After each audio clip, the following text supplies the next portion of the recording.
This is 7 News with Chris Barth.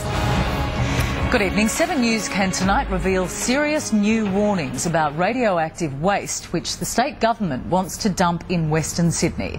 Tests have found the contaminated soil buried near the harbour would need radiation monitoring for 300 years if it's sent to Kemps Creek. It's been nearly a century since uranium ore was processed at Hunters Hill, and under these empty homes remain hotspots of radioactive waste headed for Western Sydney. The people of Penrith just won't have this. They want to say, and they're telling me, that we won't have this radioactive waste in our backyard. Nuclear scientists tested the Hunters Hill site, finding radioactive material was detected at varying concentrations across the area. Another report shows monitoring would need to be implemented at the disposal site for at least 300 years. They'll need to monitor this waste until the 24th century.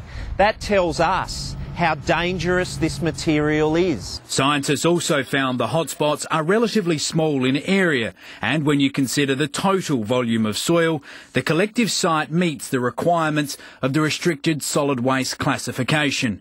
In other words, they've diluted the findings in order to send it to the one place they were always going to send it, Kemps Creek.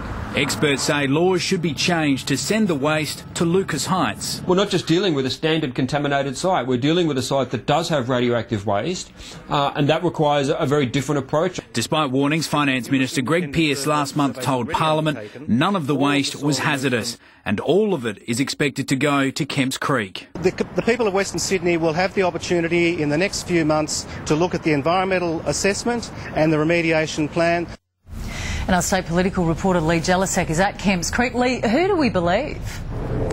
Well, Chris, the government says it expects all of the waste to be dumped here because it's what the experts recommend. But that is cold comfort for the people that live here, especially with reports now that this radioactive waste could have a lifespan of up to 300 years. Chris?